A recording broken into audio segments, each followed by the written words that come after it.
एक घने और खूबसूरत जंगल में जहाँ सब्ज दरख्त आसमान को छूते थे, बहुत से जानवर आबाद थे।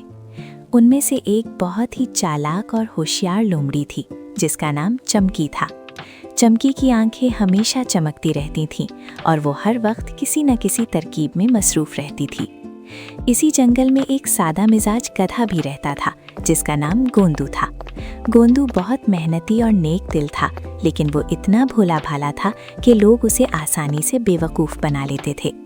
वो सुबह सवेरे उठता, पानी के चश्मे से पानी पीता और दिन भर जंगल में घास चरता रहता। एक सुबह जब गोंदू गधा नदी के किनारे पानी पी रहा था, चमकी लोमड़ी ने उसे देखा। लोमड़ी के जहन में फौरन एक चाल आई। वो दबे पांव गधे के करीब गई और बड़ी हमदर्दी से बोली, भाई गोंदू, तुम यहाँ अकेले हो, मुझे तुम्हारी फिक्र हुई, क्या तुम ठीक हो? गोंदू ने हैरत से सर उठाया और बोला, हाँ बहन चमकी, मैं बिल्कुल ठीक हूँ, बस पानी पी रहा था और अल्लाह का शुक्र अदा कर रहा था कि उसने इतनी साफ नदी दी है। चमकी ने दिल में सोचा, ये गधा वाकई बहुत सादा है, मैं इसे आसानी से अपने काम में इस्तेमाल कर सकती हूँ। लेकिन बाहर से वो मुस्कुराती रही और बोली, गोंदू भाई, क्या तुम मेरे दोस्त बनोगे? मुझे एक वफादार दोस्त की ज़रूरत है। सादा गोंदू ने फौरन कहा, ज़रूर बहन, मैं तुम्हारा दोस्त हूँ, जब भी ज़रूरत हो मुझे बुलाना। कुछ दिन बाद चमकी लोमड़ी ने अपनी पहली चाल चली। उसने जंगल के बाजार में एक बड़ी टोकरी गाजरों से भरी हुई रखवाई और गोंदू को बताया, भाई, आज जंगल के बादशाह शेर ने हुक्म दिया है कि ये टोकरी भरी हुई उनके महल तक पहुँचानी है। मैं तो कमज़ोर हूँ, क्या तुम ये काम कर सकते हो? गोंदू ने बगैर सोचे फौरन कहा, ज़रूर बहन, ये मेरा काम है, तुम फिक्र ना करो। और वो भारी टोकरी उठाकर गर्मी में लंबा सफ़र करता रहा। जब वो महल पहुंचा तो पता चला कि बादशाह ने ऐसा कोई हुक्म दिया ही नहीं था। टोकरी असल में चमकी की अपनी थी, जो वो बेचना चाहती थी, लेकिन चाहती थी कि मजदूरी खर्च ना हो। गोंदू को बहुत दुख हुआ, लेकिन उसने सोचा शायद गलती हुई होगी। उसने चमकी से कोई शिकायत नहीं की। चमकी लोमड़ी की हिम्मत बढ़ गई। अगले हफ्ते उसने एक और चाल सोची। उसने गोंदू को बताया, भाई, जंगल के दूसरे हिस्से में बहुत मीठे फल हैं। मैंने सुना है कि जो भी पहले वहां जाए वो सबसे ज्यादा फल ले सकता है, लेकिन रास्ता बहुत तंग और कांटेदार है। गोंदू ने पूछा, तो फिर हम दोनों मिलकर जाएं? चमकी ने कहा, नहीं भाई, मेरे पाँव में तकलीफ है, तुम जाओ और मेरे लिए भी कुछ फल ले आना। भोले गोंदू ने कांटों भरे रास्ते पर चलकर मुश्किल से फल इकट्ठे किए और वापस आया। जब उसने चमकी को फल दिए तो चमकी ने आधे से ज्यादा अपने पास रख लिए और गोंदू को थोड़े से दिए। गोंदू ने फिर भी शिकायत नहीं की। जंगल के दूसरे जानवरों ने ये सब देखा। ये लोमड़ी तुम्हारे साथ धोखा कर रही है। लेकिन गोंदू ने कहा, नहीं भाई, चमकी मेरी दोस्त है, दोस्त एक दूसरे की मदद करते हैं। चमकी लोमड़ी अब बहुत बेशर्म हो गई थी। उसने एक बहुत बड़ी साजिश की। उसने जंगल के तमाम जानवरों को बताया कि जंगल के पहाड़ के ऊपर एक जादुई चश्मा है जिसका पानी पीने से तमाम बीमारियां ठीक हो जाती हैं और ताकत कई गुना बढ़ जाती है। तमाम जानवर बीमार हो गए थे क्योंकि इस साल जंगल में एक अजीब बीमारी फैल गई थी। लोमड़ी ने जानवरों से कहा, मैं तुम्हारे लिए वो पानी ला सकती हूँ, लेकिन रास्ता बहुत दुश्वार है और मुझे एक ताकतवर साथी चाहिए। फिर उसने गोंदू को कहा, दोस्त, तुम मेरे साथ चलो। जब पानी आएगा तो तुम्हें सबसे पहले दिया जाएगा और तुम्हारी जंगल में बहुत इज्जत होगी। गोंदू राजी हो गया।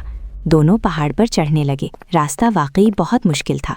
जब वो चश्मे तक पहुंचे तो गोंदू ने पानी भरा, लेकिन चमकी ने कहा, गोंदू, ये पानी बहुत भारी है, तुम इसे ले जाओ, मैं आगे जाकर रास्ता साफ करती हूँ। मैं ये पानी लाई हूँ, अब सब मेरी तारीफ करो और मुझे इनाम दो। जब गोंदू ने देखा कि जानवर चमकी की तारीफ कर रहे हैं तो उसे बहुत तकलीफ हुई, लेकिन उसने अब भी कुछ नहीं कहा। हिरन ने गोंदू को देखा और पूछा, गोंदू, तुम इतने थके हुए क्यों हो? गोंदू ने सादगी से जवाब दिया, बस चमकी के साथ पहाड़ से आ रहा हूँ। बूढ़े बंदर ने, जो ये सब कुछ पहले से देख रहा था, उठकर कहा, जानवरों सुनो, मैंने सब कुछ अपनी आंखों से देखा है। ये पानी गोंदू ने अपनी मेहनत और कुव्वत से लाया है। चमकी लोमड़ी ने सिर्फ चालाकी से अपना काम करवाया और क्रेडिट चुरा लिया। तमाम जानवरों ने हैरत से एक दूसरे को देखा। शेर बादशाह ने कहा, सच क्या है? चमकी, जवाब दो। चमकी के पास कोई जवाब नहीं था। वो शर्मिंदा हो गई। शेर बादशाह ने अपनी आंखें तंग की और चमकी को कहा, चमकी, तुमने एक बार नहीं, बार बार गोंदू के साथ धोखा किया।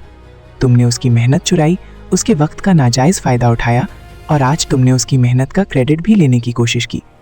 इस जंगल में चालाकी की इजाजत है, लेकिन बेईमानी की नहीं। शेर बादशाह ने गोंदू को कहा, गोंदू, तुमने ये पानी लाया है, तुम ही इसे तमाम बीमार जानवरों में तकसीम करो। आज से तुम्हें जंगल का मददगार करार दिया जाता है और तुम्हारी तनख्वाह मुकर्रर की जाएगी। गोंदू की आंखों में आंसू आ गए। फिर शेर ने चमकी को कहा, तुम्हें 1 महीने तक जंगल की सफाई करनी होगी, ये तुम्हारी सजा है। लेकिन याद रखो, अगर तुमने अपनी चालाकी, मेहनत और ईमानदारी के साथ इस्तेमाल की होती तो आज तुम भी इज्जत पाती। रात को जब जंगल खामोश हो गया तो चमकी लोमड़ी अकेली बैठी रोती रही। वो सोच रही थी कि उसने कितनी गलती की। उसके पास दिमाग था, जहानत थी, लेकिन उसने हमेशा इसे गलत कामों में लगाया। अचानक गोंदू वहां आया और बोला, चमकी बहन, तुम ठीक हो? तुम मुझसे नाराज नहीं हो? मैंने तुम्हारे साथ बहुत बुरा किया।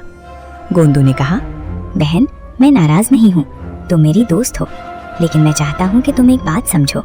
तुम्हारे पास इतनी जहानत है, अगर तुम इसे ईमानदारी से इस्तेमाल करो तो तुम जंगल की सबसे इज्जतदार जानवर बन सकती हो।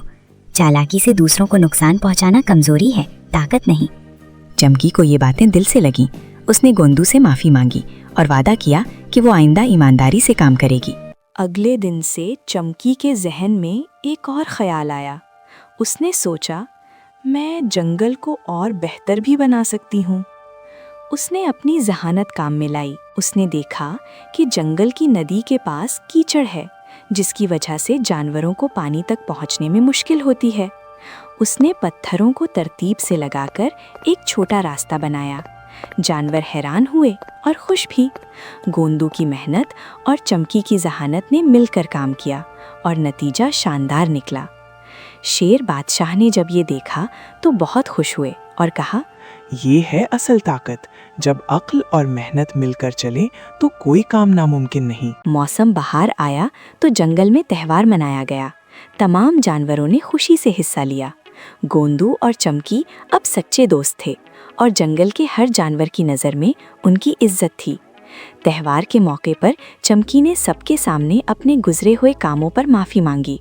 उसने कहा, मैंने अपनी जहानत गलत कामों में लगाई और दूसरों को नुकसान पहुंचाया। मुझे अफसोस है, लेकिन मुझे खुशी है कि गोंदू ने मुझे सही रास्ता दिखाया। गोंदू ने मुस्कुराकर कहा, दोस्ती का यही मतलब है, हम एक दूसरे की गलतियां सुधारें और साथ आगे बढ़ें। बंदर ने कहा, आज हमने 2 सबक सीखे। पहला, सादगी कमजोरी नहीं, सादगी कभी कभी सबसे बड़ी ताकत होती है, क्योंकि सादा दिल इंसान हमेशा बेईमानों का पर्दाफाश कर देता है। दूसरा, जहानत तभी फायदेमंद है जब उसे ईमानदारी के साथ इस्तेमाल किया जाए। वक्त गुजरता रहा और जंगल में नए जानवरों के बच्चे पैदा हुए। चमकी और गोंदू अब बूढ़े हो चुके थे। एक दिन जंगल के बच्चे उनके पास आए और बोले, दादा गोंदू, दादी चमकी, आपने जिंदगी में क्या सीखा, हमें भी बताएं। बच्चों, मैंने सीखा कि सादा रहो लेकिन बेवकूफ़ मत बनो। हर बात पर भरोसा करने से पहले सोचो। मोहब्बत और हमदर्दी ज़रूर रखो, लेकिन होशियार रहो। मैंने पहले सोचा नहीं और बार बार धोखा खाया, लेकिन मेरे नेक दिल ने मुझे आखिरकार सही रास्ते पर रखा। चमकी ने कहा, बच्चों, मैंने सीखा कि जहानत एक नेमत है, लेकिन उसे ईमानदारी की पटरी पर चलाना पड़ता है। मैंने जब अपनी जहानत को लोगों को बेवकूफ़ बनाने में लगाया तो मैं शर्मिंदा हुई। जब उसे लोगों की मदद में लगाया तो इज्जत मिली। याद रखो, चालाकी और बेईमानी एक दूसरे के मुतरादिफ नहीं है। बच्चों ने ये बातें दिल में बिठा ली और खुशी खुशी घर वापस गए।